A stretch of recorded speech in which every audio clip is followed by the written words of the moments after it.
வணக்கம். நான் doctor AM Palaniswami, காது மூக்கு தொண்டை சிறப்பு மருத்துவர், ஸ்ரீசரண் மெடிக்கல் சென்டர், திருப்பூர். இன்னைக்கு நம்ம என்ன பற்றி பார்க்கலாம்னா, குழந்தைங்களுக்கு மூக்கில் ரத்தம் வருது. ஸ்கூல் கோயிங் ஏஜில் நிறைய பேர் இந்த பார்த்துருப்பீங்க.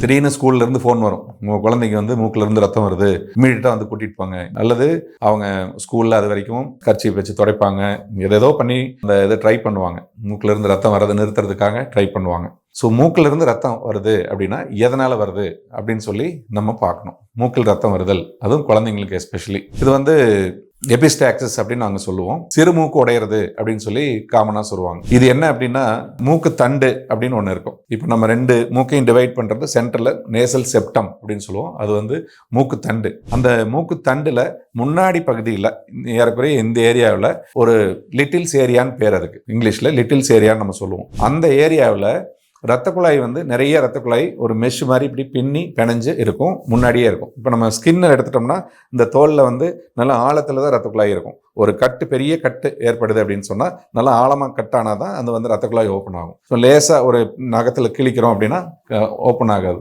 பட் இந்த ஏரியாவில் நிறைய ரத்த குழாய் இருக்கும். ரத்த குழாய் வந்து ஒரு மெஷ் மாதிரி இருக்கும், அந்த லிட்டில்ஸ் ஏரியான்னு சொல்லிட்டு. அதில் குழந்தைங்க நார்மலாக என்ன பண்ணுவாங்கன்னு சொன்னால், இந்த சளி பிடிக்கும், சளி பிடிச்ச ஒரு மாதிரி அது சளி ட்ரை ஆகி அந்த இடத்துல ஒரு கசடுன்னு சொல்லுவோம், அது அப்படியே ஃபார்ம் ஆகி இருக்கும். அந்த கசடை வந்து பிச்சு எடுப்பாங்க. அப்புறம் அது கொஞ்சம் அரிக்கிற மாதிரி இருக்கும், குழந்தைங்க நோண்டுவாங்க.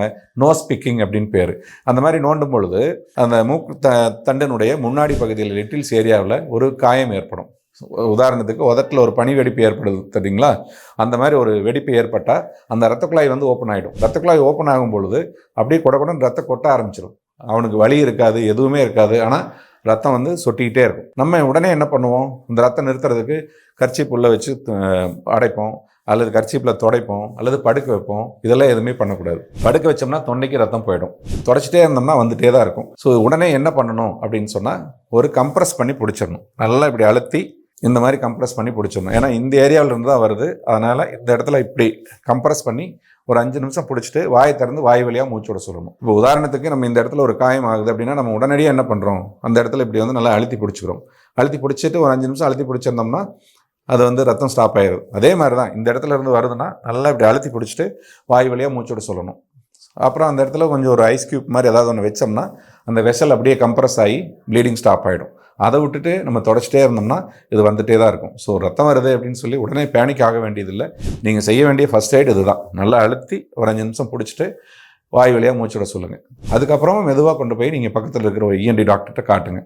இஎன்டி டாக்டர் பார்த்துட்டு ரியலாகவே ஏதாவது ப்ராப்ளம் இருக்கா அப்படின்னு சொல்லி நான் செக் பண்ணிக்கணும். ஏன்னா வேறு காரணங்களும் இருக்குது. உதாரணத்துக்கு சில பேர்த்துக்கு வந்து ரத்தத்தில் உறையிற தன்மை கம்மியாக இருக்கும், தட்டை அணுக்கள் கம்மியாக இருக்கும், அல்லது உறையிற ஃபேக்டர்ஸ் வந்து ரத்தத்தில் கம்மியாக இருக்கும். இதெல்லாம் ரொம்ப ரேர் ஃபேக்டர்ஸ். ஸோ அந்த மாதிரி ஏதாவது கம்மியாக இருக்குமான்னு சொல்லி நம்ம செக் பண்ணி பார்த்துக்கணும். அந்த மாதிரி இருக்கிற குழந்தைங்களுக்கு பல்லு ஈரிலிருந்து ரத்தம் வரலாம், அல்லது வேறு ஏதாவது காயம் ஆயிருந்ததுன்னா கூட அந்த காயத்திலிருந்து ரத்தம் நிற்காமல் சில டைமில் வந்துட்டு இருக்கும். அந்த மாதிரி குழந்தைங்களுக்கு மூக்கில் இருந்தும் இந்த மாதிரி வர்றதுக்கு வாய்ப்பு இருக்குது. ஸோ எதனால் வருது அப்படின்னு சொல்லி நம்ம செக் பண்ணிக்கணும் இஎன்டி டாக்டர்கிட்ட. பட் காமன் காஸ் வந்து லிட்டில்ஸ் ஏரியா ப்ளீடு, சிறுமூக்கு உடையிறதுன்னு சொல்லுவாங்க. அதுக்கு வந்து ஃபர்ஸ்ட் எய்டு இதுதான் நீங்கள் பண்ணணும்.